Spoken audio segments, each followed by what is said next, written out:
really I want to address the group of people who don't have Parkinson's. And usually I start by saying, I'm going to talk with, or what people ask me to talk about is caregivers. So my first question, is there anybody in this audience who really doesn't like the term caregiver? I'm a caregiver. I see quite several hands going up. Some people just really don't like that term. And so there's kind of a combination of terms that are out there. And so it really doesn't matter what you call yourself. We're talking to you at this point in time. Some of you prefer the term family caregiver, and that's fine. Some of you prefer the term care partner. And in particular, for those of you who may not be providing physical hands-on assistance to your loved one with Parkinson's, care partner may feel like a better term to you because it more accurately describes your role in the Parkinson's journey. Some people say I'm neither. I'm a support system to a loved one with Parkinson's disease. So I want you to know that I'm going to be using all these terms kind of interchangeably during the course of the time. If I'm saying caregiver or care partner or support system, I'm talking to the same group of people, okay? So in your head, just use the term that you like the best. Okay. Regardless of what we call your role, we know that there are many of you. More than 65 million people in the United States provide care for a friend or a family member during any given year. So almost 30%, 29% of the US population provides some kind of care and support to someone.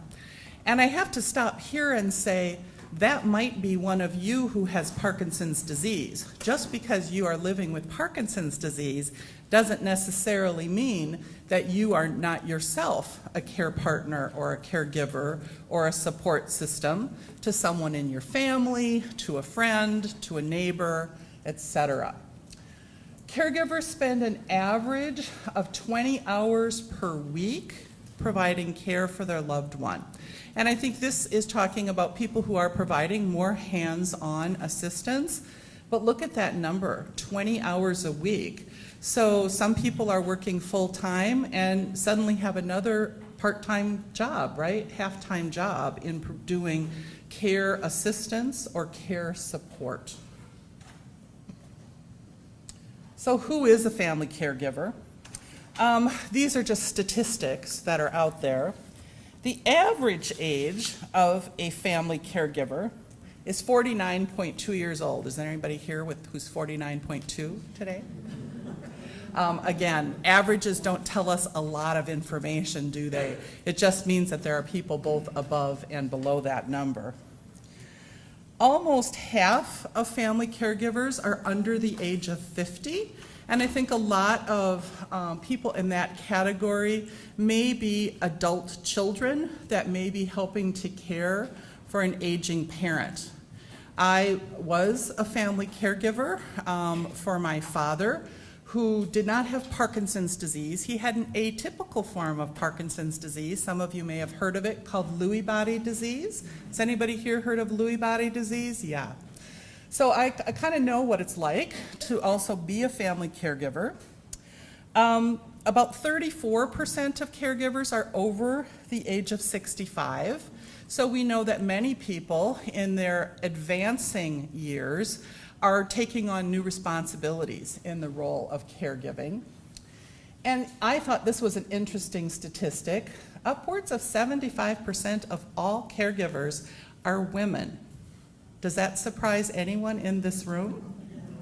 Now that's taking, the women say no. That's not taking anything away from those of you who are male and serve in the role of a caregiver or care partner. But I think culturally and traditionally in the world, women still oftentimes assume a role of caregiving for perhaps an aging parent, a friend, a family, a neighbor, or a relative. So what's the financial impact of all of this? Why is family caregiving so important? The reason it's so important is because it would be enormously expensive to provide this care if family members or other support systems were not kind of kicking in.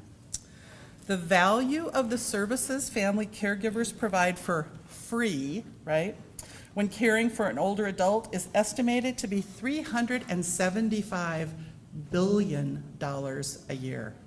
That's a pretty staggering number, isn't it? It is more than twice as much as what we currently spend in home care and in nursing home services combined. So we know that it's very important that we recognize and we take care of and we provide the right information and resources to family care partners, because you assume an extremely important role. And what would happen to the system if all of that care had to be paid care through another means? It's a pretty staggering number. So if you have Parkinson's, it really is wise for you to have a care partner on your team. And pretty much anybody can assume the role of a family care partner.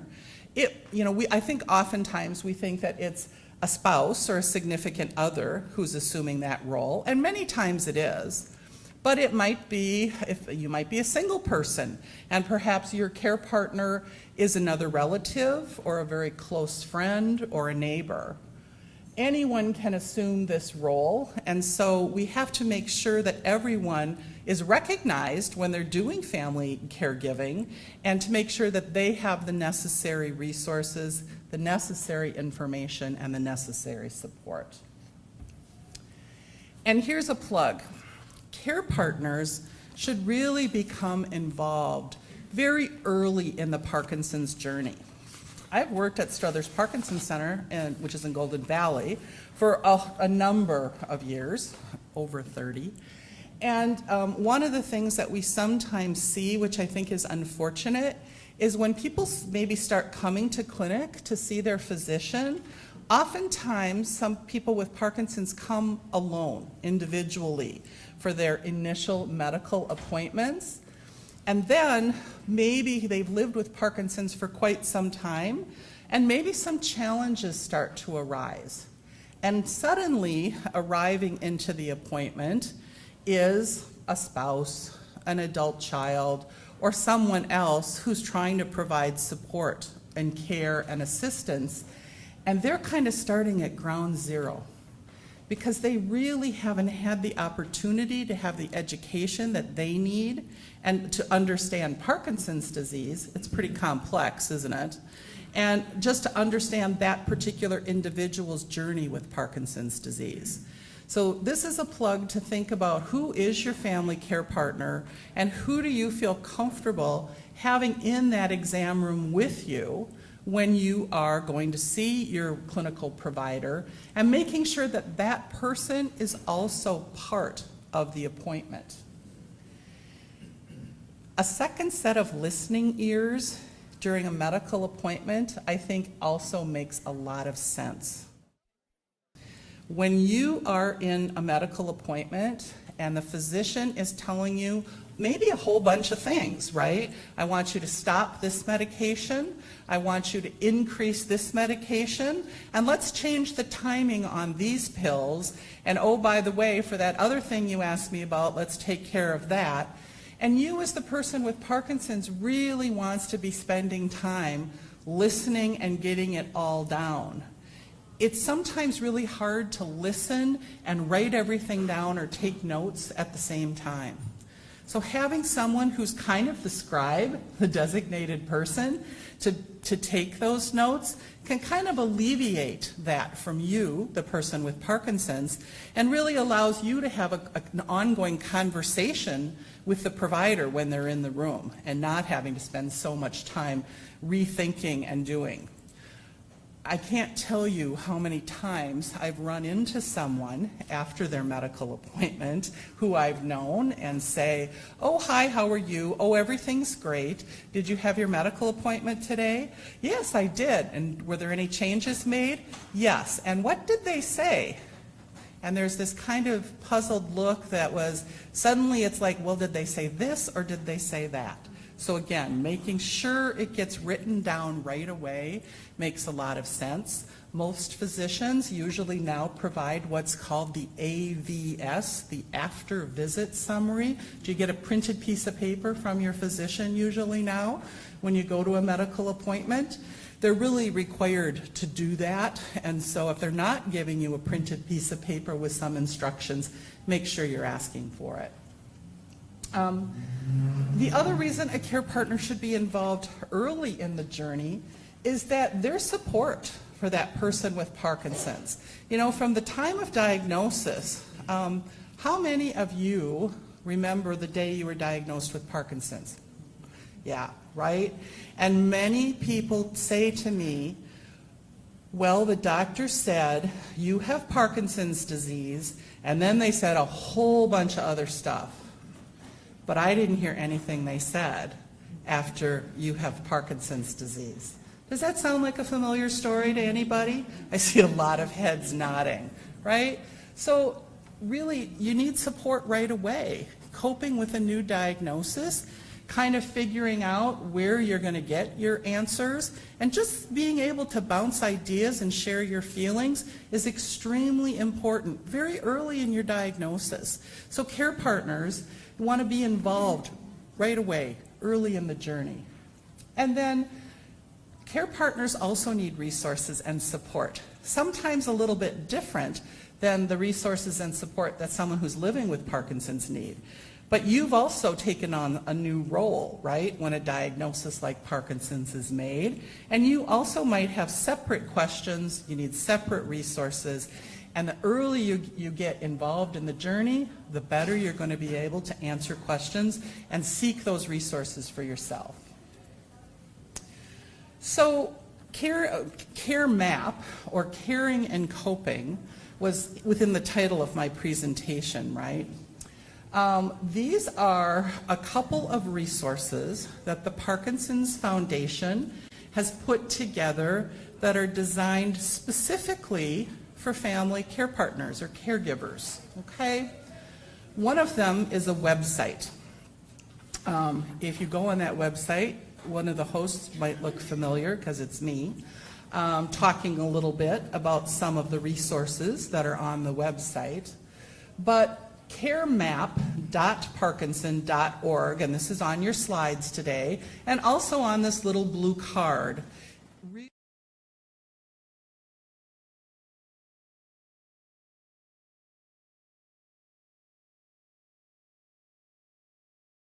Parkinson Foundation website, and now they've merged it in to the parkinson.org website. So you can still use caremap.parkinson.org. It will take you to the caregiver, Carepartner information, okay? So if you're an online person, here's a great resource for you. It's kind of chaptered. It's not designed like a book necessarily to start on page 1 and read to page 201 or however many. It's designed to be used as an ongoing resource. So when you, as a family care partner, have a question or seeking some information, you can go just to that section and start to read and figure out what might be right for you. There's also a specific section that's called Caring from Afar, and that was really designed because some of you may have adult children or other relatives who live in other parts of the country and maybe can't come to medical appointments with you on an ongoing basis, but still need resources and support. And that's an opportunity for them to learn about Parkinson's and to get some of their questions answered as well. So the first thing that we created was this website called Caremap. And then what we heard is a lot of people liked the website. We got really great feedback about it. But some people said, you know, we're just not online people. That's not going to be me. I'm not going to necessarily always go to the internet every time I have a question. I would prefer some information in a written format. So a good share of the information from the Caremap website has now been condensed into this publication called Caring and Coping. Caring and Coping is a free publication from the Parkinson's Foundation. Any family care member can get it by calling that information phone line that I know Angela had flashed up on the screen earlier. And you can request a Caring and Coping book, and it will be mailed to you directly to your home, and there's no charge for that. It's really, I think, a really helpful, again, resource. Not, again, to be designed to be read from page 1 to the end, but to use it as needed along the way throughout that caregiving journey. So here's another really important thing to recognize. You all, as caregivers, have really valuable knowledge and input. You usually are the people who spend the time with and know the person with Parkinson's best, and you can provide really helpful observations during medical appointments and therapy appointments, because many cases you live with that person, or perhaps you're with that person on an ongoing basis. I can't tell you how many times I've been in an exam room with someone and asked them the question, the person with Parkinson's, the question, is this a problem for you? And the person with Parkinson's says, oh no. And the family care partner behind them is going, oh yeah, right? So it's because we don't always see ourselves walk, right? We don't see ourselves move. We don't necessarily see our every detail of our mobility in our lives.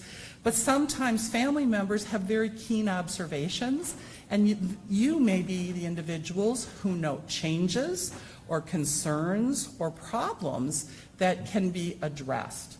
So make sure that you share them, okay? There's a couple of tools in the Caring and Coping book, and they're also on the website, that can help you with that. One section is specifically called Preparing for Medical Appointments.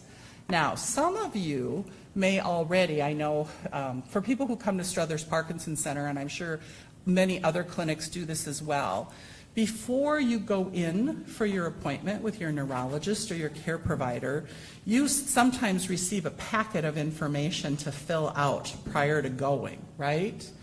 And so that asks you some questions. It asks you some questions like, what are your top 3 concerns today in your appointment? You may have 30 concerns, but let's face it, you have a fairly limited amount of time that provider may be face-to-face with you, correct? So you want to make sure that you prioritize your concerns and at least make sure that your very top priorities are addressed during that session. Doesn't mean the others aren't important. It might mean a follow-up appointment. It might be a referral to another member of the team. But this preparing for medical appointments is a worksheet that you can use to fill out if for some reason your physician doesn't send you paperwork to fill out prior to your appointment. It gets you thinking beforehand about, what do I want to talk about? My friend Joan, who's a nurse at the center, sometimes tells people about how to prepare for their doctor's appointment. She said, most people wouldn't walk in to a law office and say to their attorney, I'm just here to check in, right? You go for a specific reason, right? But some of you don't think about what your specific reasons are before you get to the medical office. Well, the doctor told me to come back in 6 months, so here I am. Well, what do we want to talk about during that appointment, right? So kind of getting it nailed down, preparing for your appointment is going to help you out a lot.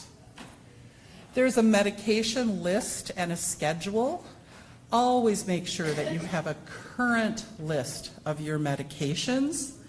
Don't rely on the fact that they're going to have all that information, even when they do.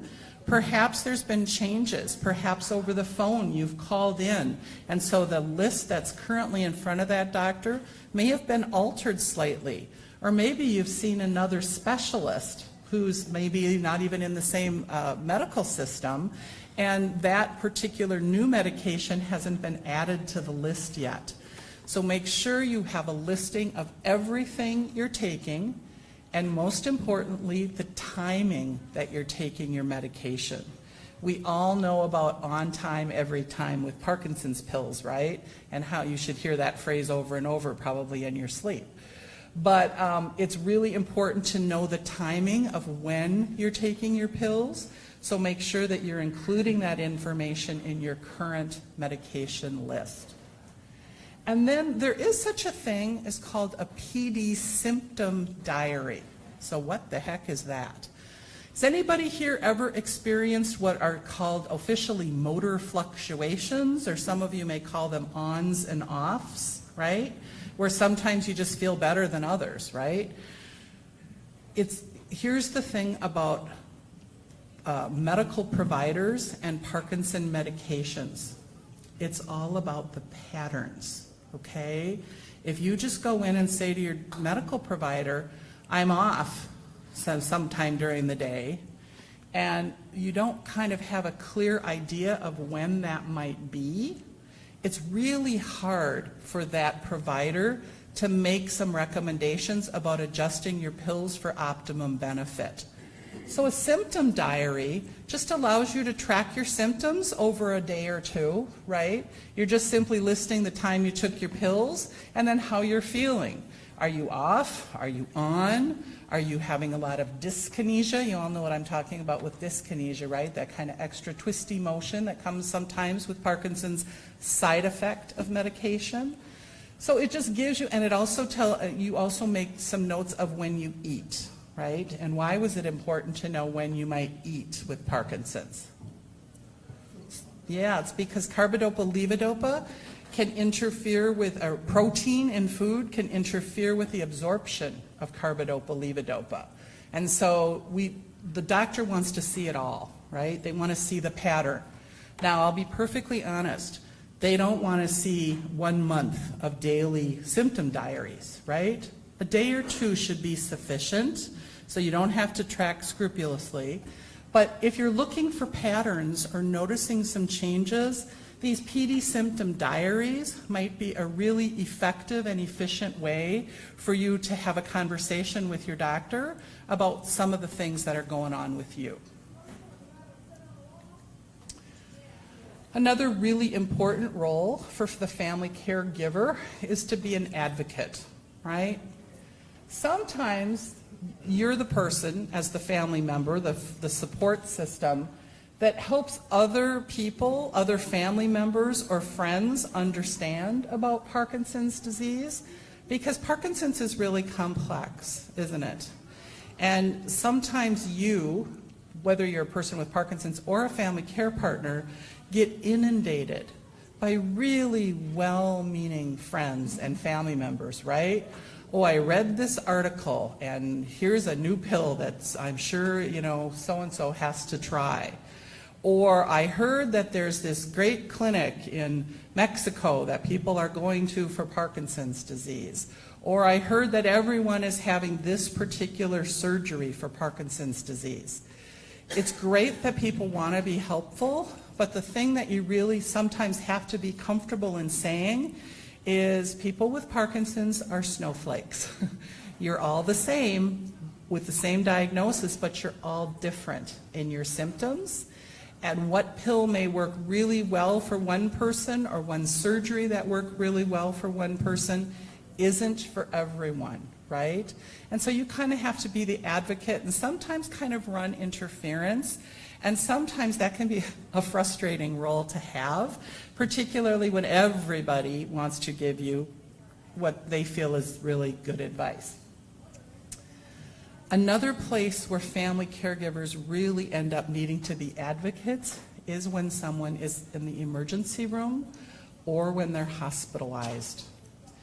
And Angela mentioned these aware and care kits earlier, and I can't underline enough the importance of you thinking about having an aware and care kit that you can share if you are hospitalized. Let's face it, no one plans usually to go to the hospital, right? They're unplanned visits. So get it now and have it available to you, okay?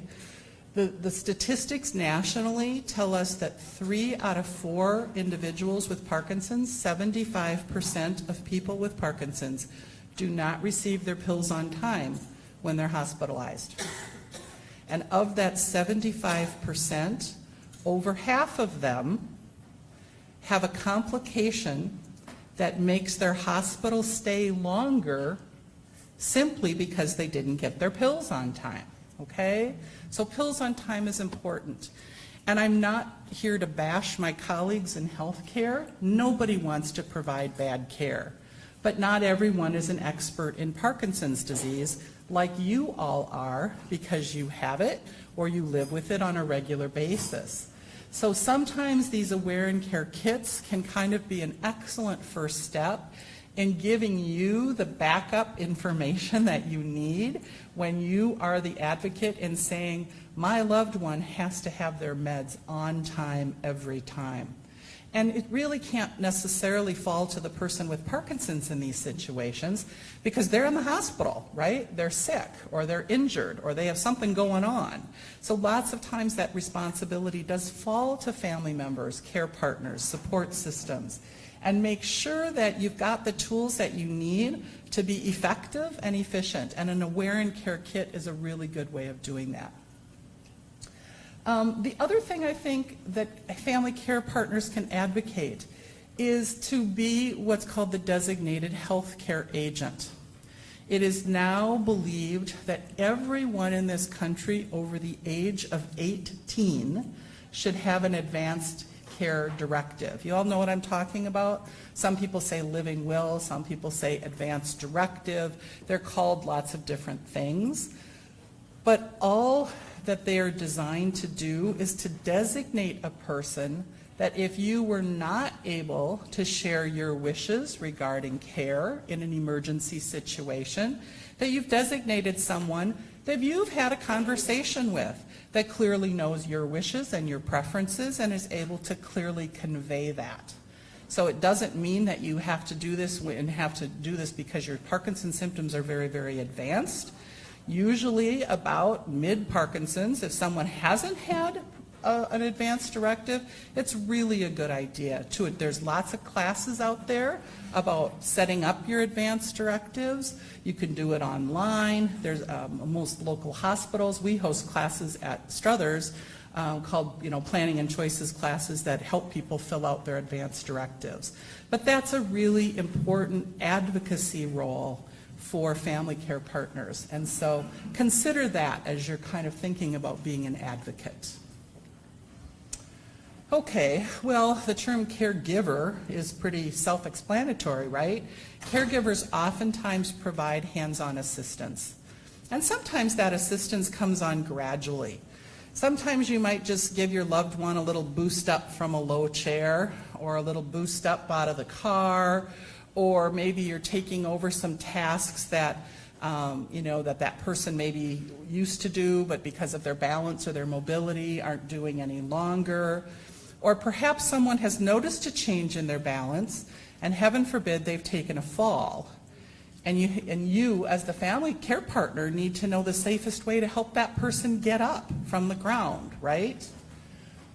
As a physical therapist in my career, I can say that then on more than one occasion, I've suddenly had 2 patients.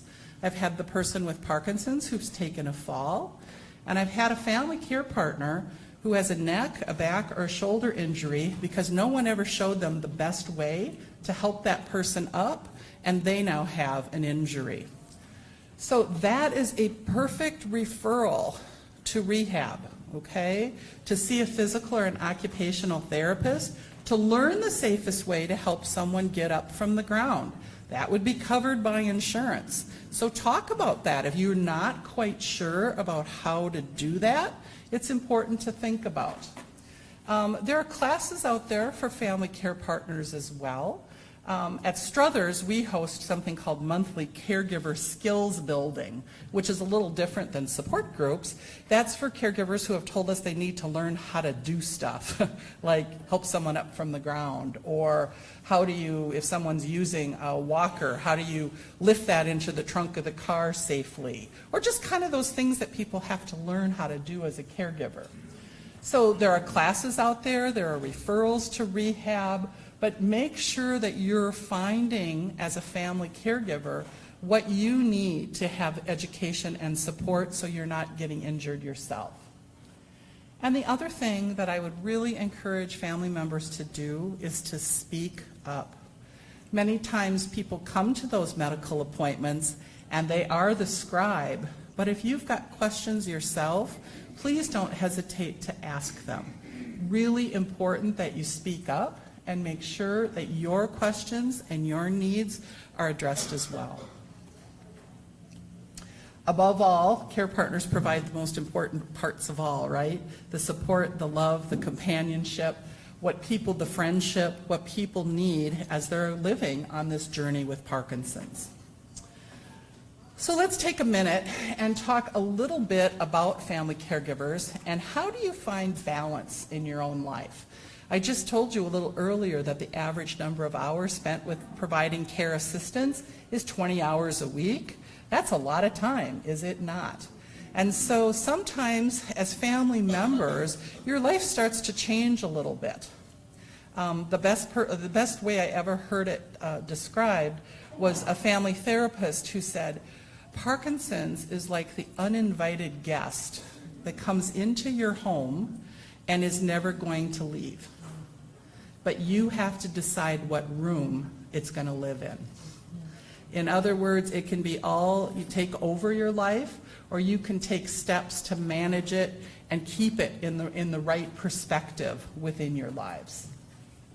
So it is important that family members take care of their own health, because the statistics tell us that caregivers have a higher risk for both psychological and physical illnesses than non-caregivers. And a lot of that is related to stress, correct? Up to 35% of family caregivers rank their own health as poor to fair. So just because you may have a role as a family care partner, it doesn't mean that you might not have some problems with your own health, right? You might have arthritis or a cardiac condition or diabetes, or I could list any number of things. But sometimes your own health is not stellar. 17% of caregivers felt like their health had gotten worse directly from caregiving responsibilities. And another study found that caring for someone who was noting changes in their thinking and memory actually reduced the immune function of the caregiver, meaning that they were more susceptible to illness, just again, from high levels of stress. So the important message in all of this is you can't neglect your own health. And that seems really basic, but sometimes there gets to be a lot of appointments when you have Parkinson's disease, right? And so that family care partner might be helping to transport and attend those appointments and completely forgetting about their own appointments that they need to make and keep on a regular basis. Their own medical checkups, their own flu vaccines. We offer now at Struthers flu vaccines not only for people with Parkinson's during the season, but family care partners can get their flu vaccine there too, so it can get all taken care of in one shot. Dental appointments, eye exams, all of the above, right? All these things you as family care partners need to make sure that you're doing to take care of yourself. And then there's these other things, that we all need, but sometimes start to slide a bit for family care partners. Getting adequate sleep, making sure, Ingrid did a great presentation about exercise. Take all that she just said and apply that to your role as a family care partner as well. Finding ways to reduce stress.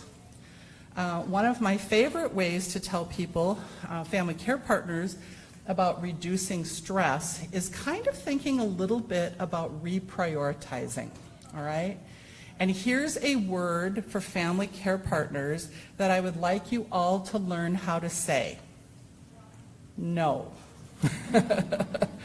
It's not a hard word to say, but so many of you have done so many things for so long, and you've taken on so many responsibilities that sometimes you just have to be comfortable with saying, my plate is full right now, no. So if someone says, I know this is last minute, but can you host the book club this weekend? What is the answer? No. Okay. If I tell you, gee, you know, you really just one of the best bakers in the entire church congregation, and we have to have you make 3 cakes, what do you say? No. Yeah, okay, you're getting it, right? So again, there are certain things that we have to say yes to, but there are some things that, again, I give you permission that you can say no, and it will really help reduce your stress and help you live a better life. You also need your own social connections, right? We all need social connections. Certainly to our loved one with Parkinson's, that's a very important connection, but we all need other connections as well. My dear friend Susan Imke, who's a nurse practitioner in Houston, who talks about family caregiving a lot, tells the story that that someone told her, that she said, you know, Susan, I married my husband for better and I married him for worse, but I did not marry him for lunch every day. Okay? That was kind of her way of saying she needed her own time, right? She needed to spend time with her friends. She needed time for her own social connections. So that's a really important thing to think about as you're thinking about your own health. So you want to maintain, again, both your physical and your emotional health. And everybody needs respite, okay? You all need time away and alone, okay? It's just comfortable, right? And it's healthy for you.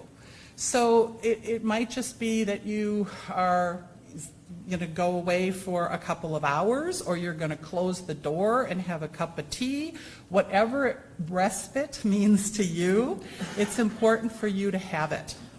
So think about what is respite, what is kind of getting out of that care partner caregiver role, and how can you include that within your daily routine as the days and the weeks and the months progress.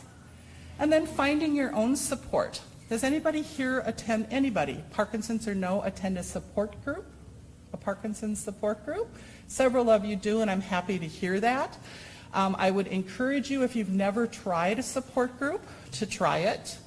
The other thing I will say about it is if you attend a support group and it doesn't feel like that's the group for you, seek out another one and try that. Because I'll be honest, not every group is for every person, right?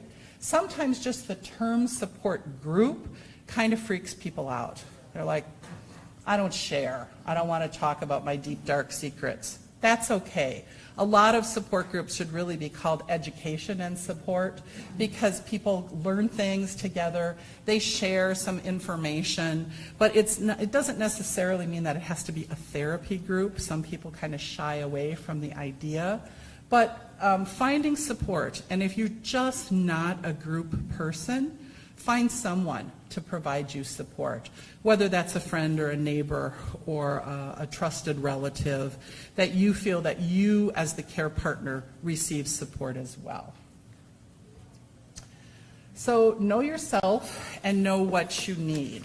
I have, and this is not in your folder because I kind of threw this in at the last minute, you should kind of think about knowing what your signature strengths are and what's called of your vital needs. So I'm wondering if someone would be so kind from the back to maybe just distribute these to people.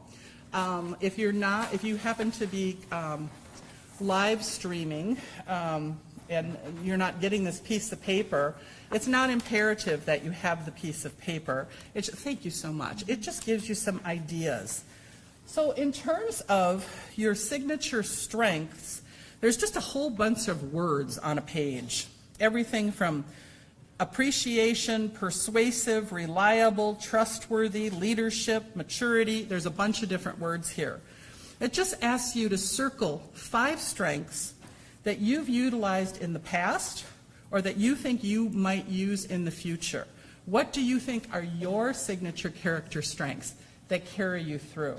Because it's important to think about that from time to time, and to kind of, when you're planning, to think about how can I really capitalize and use those strengths. On the other page, on the flip side, is what's called a vital needs assessment. And it's just things that you might decide are vital for you on a regular basis. This particular list suggests you choose 7 of them. Again, you can make up your own list. But, you know, some people, there's everything on here for a vital need to be, some people say sleep, and some people say learning something new, and some people say spirituality, some people say one-on-one attention. There's a whole list. So what I'd really encourage you to do is take a look at this. You don't have to fill it out. It's not an assignment right now. But you might want to, when it's quiet at home, take it out, take a look, and say, what are my character strengths and what are my vital needs? And then you can kind of make your own plan as a care partner to think about how you might use those on an ongoing basis. So if the person with Parkinson's that you care for has more advanced symptoms or has a lot of complexity and a lot of challenges occurring, caregivers might need additional information at that point in time. Again, it might be on finding outside help. You know, how do you find the right home care? How do you bring in someone to help with cleaning or companionship or home maintenance or whatever it might be? Learning a lot about other levels of care. There's just a wealth of things like senior home care agencies, certainly, but like senior residential communities. You know, they're not all the same, are they? They're probably springing up on, feels like every corner, right? Lots of new senior living buildings. You might want to take the time to think about where is it that you might choose to live if you are still living in your own home or apartment, and kind of make some choices and some thoughts about that before it becomes an emergent situation. Trust me, it's never good when it's an emergent situation. Most people can't really get the place or the location where they would really choose to be. And then just finding community resources as well. Your friendly local social workers are generally great people to find community resources. The Parkinson Foundation website has some as well. And then this little logo at the bottom was just to remind me to talk just a few words about the Struthers Parkinson's Care Network. About 6 or 7 years ago, my colleague Joan Gardner and I had 2 reasons that we decided to kind of look at senior residential communities and home care agencies. One was that as a Center of Excellence of the Parkinson Foundation, we received a lot of phone calls, and they always went something like this. My fill-in-the-blank loved one with Parkinson's we're thinking about moving to a higher level of care. They're needing more assistance. Who out there specializes in Parkinson's disease? And we did not have good answers to that question, because you're all very familiar with the fact that there are memory care units probably in every senior residential community, but there are not Parkinson specialized staff and units or areas in many places in the country. We're fortunate that there are a few, but there's not enough. On the flip side, we're being asked to get other phone calls that would say, hey, can you come and do an in-service for us about Parkinson's disease from a nursing home or an agency? And it wasn't that we minded doing them, but the 1-hour in-service came and went, and I could guarantee you that 3 to 6 months later, we'd get a phone call from the same place that said, that was really good, can you come do it again, because all our staff has changed. So the Care Network was born 6 or 7 years ago, 7 I guess it is now, where organizations join a membership, and we provide training for their staff on an ongoing basis. So there's always training about Parkinson's disease at sites. There are sites all over Minnesota now. That program that we started 7 years ago with 6 sites now has about 65 sites in Minnesota, North and South Dakota, Illinois, and Florida. and is continuing to grow. I found out yesterday, I'm going to brag just a little bit, we just received a $700,000 grant to continue the program for the next 3 years to expand it further across the country, so we're excited about that. But this is a question you could ask. If you're looking for a residential community, you can ask, are you members of the Care Network? Has your staff had training about Parkinson's disease? Do they know about pills on time every time? Do they understand about ons and offs and what people with Parkinson's really need? It's not everywhere, but it's getting to be more places, and there are some sites here on the East Metro side. So just some things to think about regarding that.